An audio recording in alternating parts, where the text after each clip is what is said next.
Paolo TV.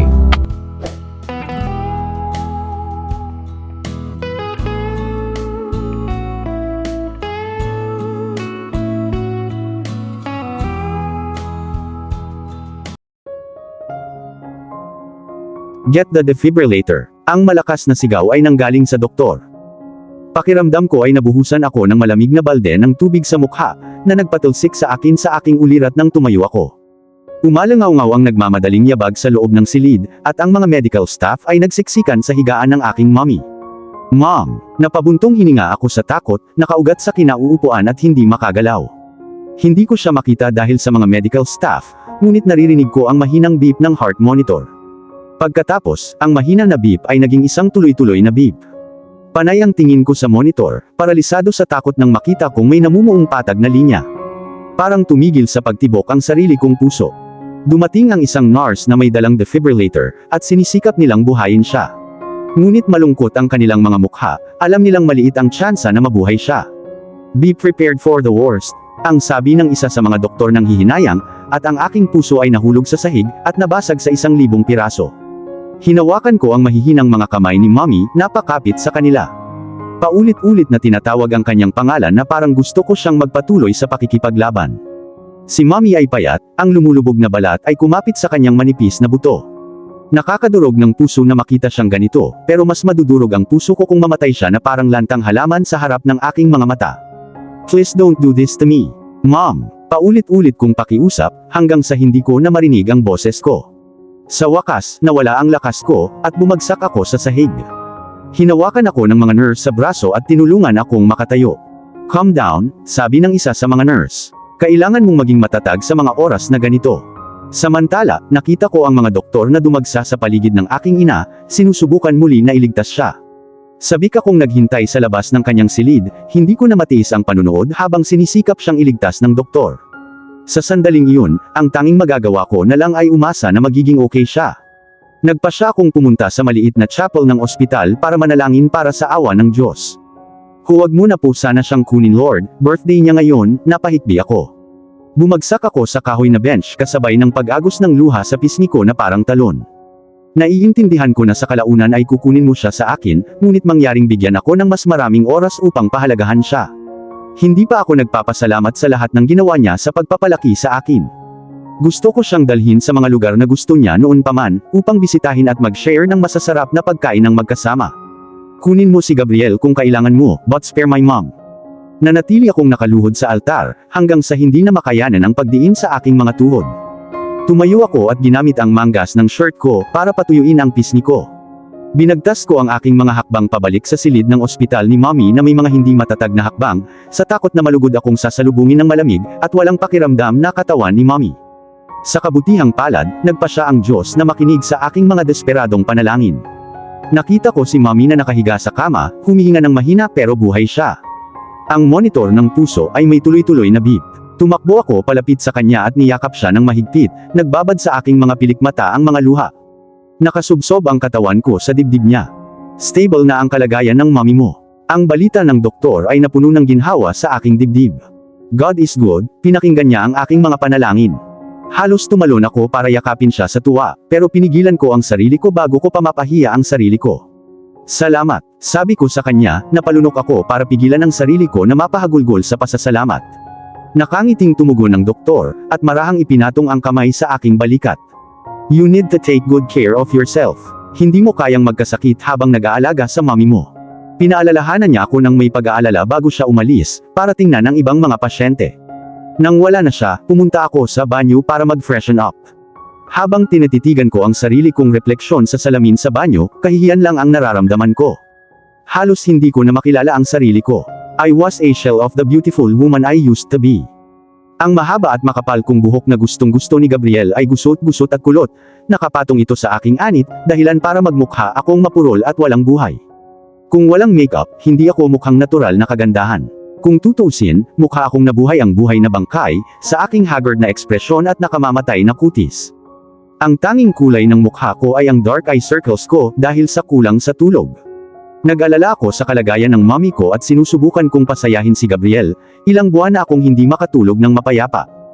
Ang damit ko ay hindi maganda tingnan. Mukha silang hindi uso na kahit ang sarili kong ina ay minsang nagsabi sa akin na ang sarili kong lola ay mapapahiya pa na isuot ito sa publiko.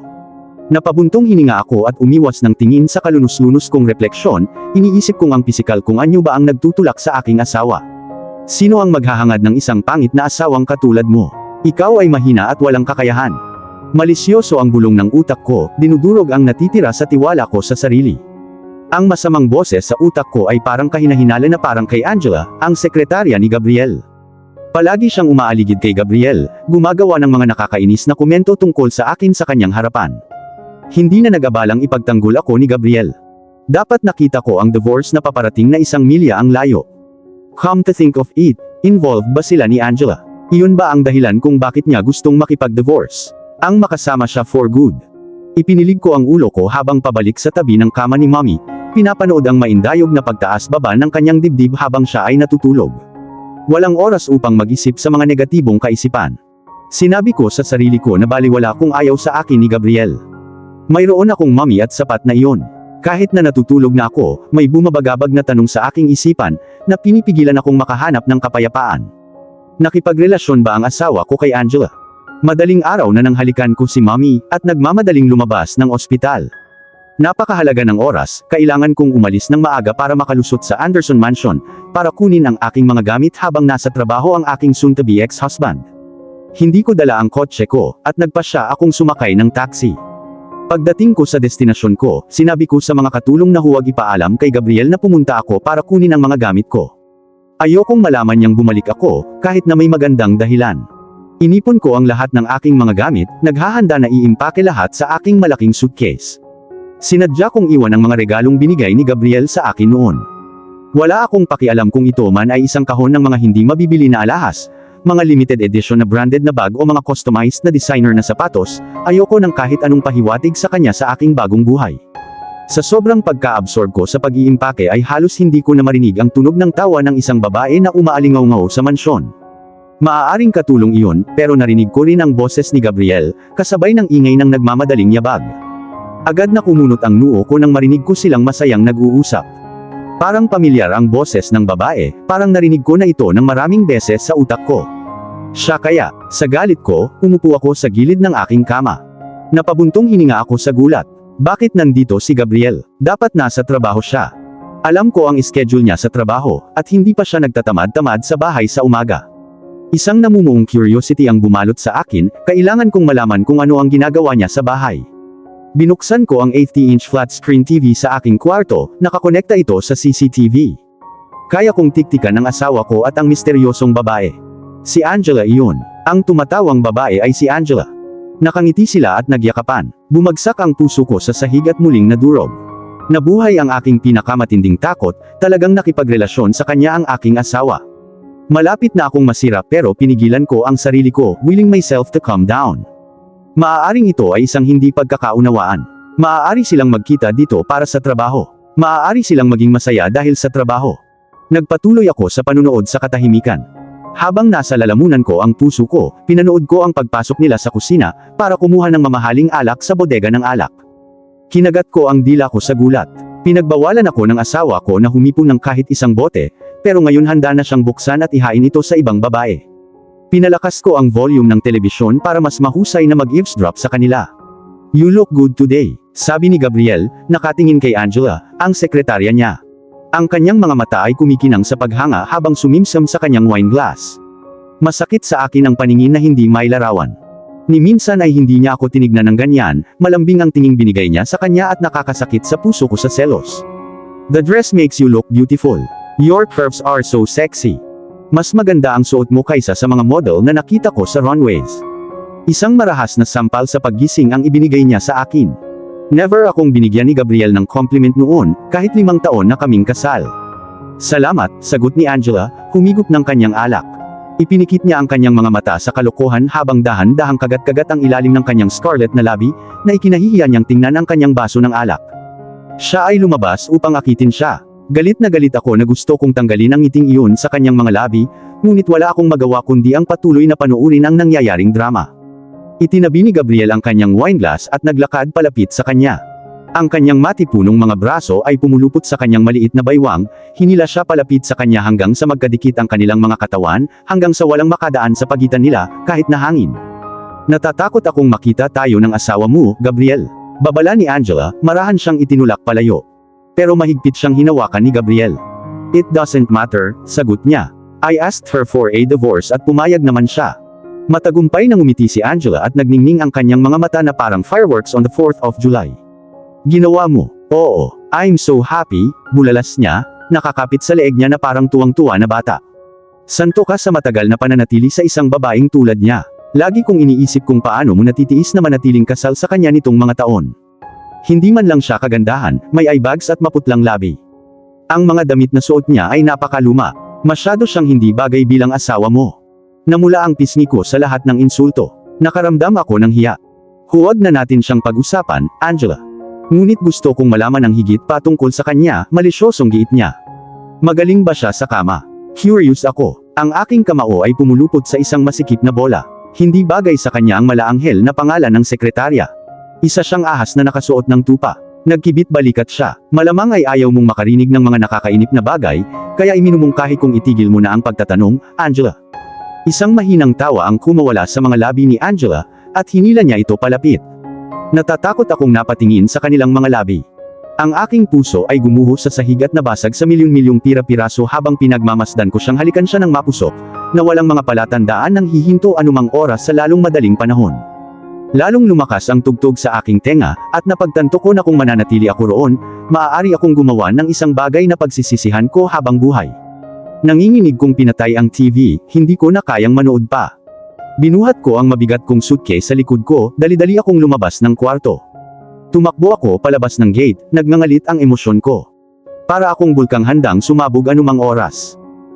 Wala akong ideya sa aking patutunguhan, wala akong pakialam kung saan ako dalhin ang aking mga paa. Basta malayo ako sa impyernong butas na ito na Anderson Mansion, kahit saan pa ay ayos lang.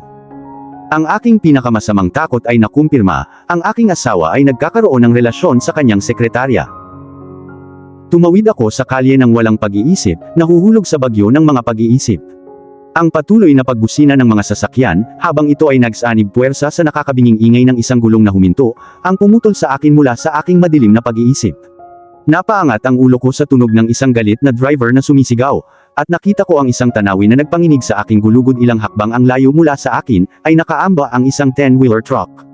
Kung hindi pa nakapreno ang driver, patay na ako ngayon, lahat dahil hinayaan kong kainin ako ng emosyon ko. Ang realisasyon ay tumama sa akin na parang kidlat. Ang malapit kamatayang karanasang ito ay nagpabalik sa aking katinoan. Nagmamadali akong pumunta sa gilid ng kalsada para sa kaligtasan, at lumubog sa pinakamalapit na bangko. Ang aking mukha ay naubos ang kulay at ang aking mga binti ay nanginginig dahil sa aftershock. Anong ginagawa ko sa buhay ko? Galit kong tanong sa sarili ko. Kinailangan ako ni Mommy, at ang pagdaraya ng aking asawa ay hindi sapat na dahilan upang ako ay mapatay. Medyo matagal bago ako nakabawi, at nang sa wakas ay nakuha ko na, pumara ako ng taxi at sumakay sa loob. Westmore Mall, utos ko sa driver sa humiga sa aking upuan, sinusubukang burahin ang memorya ng near miss kasama ang truck.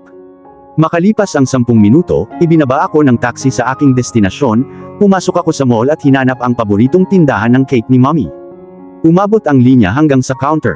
Desidido akong bilhin ang partikular na cake na iyon, at nagpas siyang matyagang maghintay sa mahabang pila.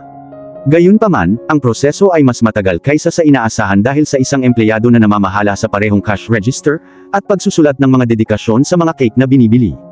After taking forever, I managed to reach the counter. Umorder ako ng medium-sized na chocolate cake. Pinalamutian ito ng mga dahon at bulaklak. Ang babae sa likod ng counter ay naglagay ng dedikasyon na Happy Birthday Mom, sa pulang icing sa gitna ng cake. Binawi ko ang aking mga hakbang pabalik upang lumabas para maghintay ng taxi. Ang isa ay humila sa harap ko, at magaling akong pumasok habang binabalanse ang kahon ng cake sa isang kamay, at ang suitcase ko sa kabilang kamay. Mabilis na bumilis ang takbo ng taxi, ngunit halos hindi na kami nakalabas sa shopping district bago kami natigil dahil sa trapiko na nagresulta sa isang banggaan ng kotse sa unahan. Hinding-hindi ako makakapagpahinga sa mga hindi inaasahang pagkaantala na ito. Hindi ako mapakali, lumipat ako sa aking upuan. Mahimbing ang tulog ni Mommy nang umalis ako, at walang alinlangan na mag-aalala siya kapag nagising siya at nalaman niyang wala ako sa tabi niya. Sa pagtatangkang pawiin ang aking pagkainip, sinilip ko ang mga butik sa malapit para istorbohin ang aking sarili, habang naghihintay na lumuwag ang trapiko, at doon ko namataan ang isang motorsiklo na pumarada sa harap ng mataas na tindahan ng alahas, ang pinakamalaking tindahan sa bayan na kilala sa exquisite wedding bands. Tinanggal ng babaeng nasa likod ng driver ang helmet niya, and to my surprise, I found it was Angela. She was wearing the same dress I saw her wearing nung kasama niya si Gabriel. Ang lalaking kasama niya ay nakasuot ng ibang suit at kurbata, hindi ko matindaan na nagmamay-ari ng motorsiklo ang aking asawa, dahil kinasusuklaman niya ang mga ito, ngunit naghinala akong si Gabriel iyon. Para sa lahat ng alam ko, hinikayat siya ni Angela na bumili ng isa ng hindi ko nalalaman. Gayunpaman, hindi niya tinanggal ang kanyang helmet para makumpirma ko. Pinulupot ng aking hamak na asawa ang isang pananggalang na braso sa baywang ni Angela, at ipinatong niya ang kanyang ulo sa kanyang dibdib, tulad ng isang bagong kasal na mag-asawa na hindi magkasundo habang naglalakad sila sa tindahan ng alahas. Kahit nawala na sila sa paningin ko, nanatili akong nakatitig sa pinto na nagtataka. May plano kaya silang magpakasal sa lalong madaling panahon pagkatapos ng aming divorce, bumili ng wedding ring ng maaga. Makalipas ang mahabang oras, hindi pa rin lumuwag ang trapiko. Maya-maya, bumukas ang pinto ng jewelry store, at lumabas ang couple. Sa pagkakataong ito, may bitbit na maliit na shopping bag si Angela sa kanyang kamay. Sinuot ng lalaki ang kanyang helmet bago ko pa masilip ng mabuti ang kanyang mukha. Hindi ako sigurado kung si Gabriel ba iyon habang nakasakay siya sa motorsiklo, kasama si Angela na nakasunod malapit sa kanya, ang mga kamay nito ay mahigpit na nakakapit sa kanyang baywang, habang tumatakbo sila pababa sa motorcycle lane. Sa wakas ay humupa na ang siksikan, at ang taxi ay umusad ng maayos. Nakahinga ako ng maluwag. Makalipas ang 30 minuto ay nakarating ako ng ligtas sa ospital. Nagbayad ako sa driver at nagmadaling pumunta sa entrance, excited na makita ang aking ina. Isang magiliw na ngiti ang lumabas sa aking mga labi, nang tumakbo ako papunta sa kwarto ni Mommy na may dalang cake sa aking kamay, at ang mabigat na suitcase sa kabilang banda. Ang nag-uumapaw na kasabikan na batiin siya ng isang birthday cake ay nakarating ako sa kanyang silid sa loob ng 1 minuto. For the first time, hindi ako natakot na pumasok sa kwarto niya. Napagpasyahan kong iwan muna ang suitcase ko sa labas, bago buksan ang pinto gamit ang isang kamay, at maingat na bitbit ang cake gamit ang isa, siguraduhing hindi masisira ang disenyo. Sinalubong ako ng bakanteng kama. Nagsalubong ang kilay ko at nilunok ko ang bukol sa lalamunan ko. Mom, hinanap ko ang kwarto, pero wala siya, kahit sa sofa. Nanginginig ako, halos imposibleng panatilihin ang aking kalmado. Nasaan ka, Mommy? Please sagutin mo ako. Tumingin ako sa banyo, pero wala din siya. Bakante ang silid, walang palatandaan sa kanya. Marahas na bumukas ang pinto kasabay ng malakas na kalabog, umikot ako sa paligid, at napunta ang panik kong mga mata kay Gabriel na pumasok sa kwarto. Dumapo ang mabato niyang mga mata sa aking puting papel na mukha. Hindi na ako nagkaroon ng pagkakataon na tanungin siya kung bakit siya nandito, pagkatapos niyang makita si Angela kanina. Sa halip, ibang tanong ang pumasok sa isip ko. Nasaan ang mommy ko? I demanded, isang kamao ang mahigpit na nakakuyom sa tagiliran ko. Nilamon ako ng nakakatakot na katahimikan, na walang iba kundi ang marahas na kabog sa aking dibdib na umaalingaw-ngaw sa aking mga tenga.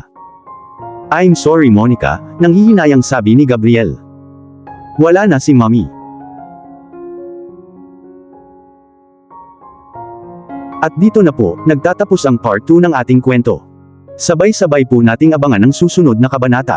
Maraming salamat po. God bless and ingat po tayong lahat.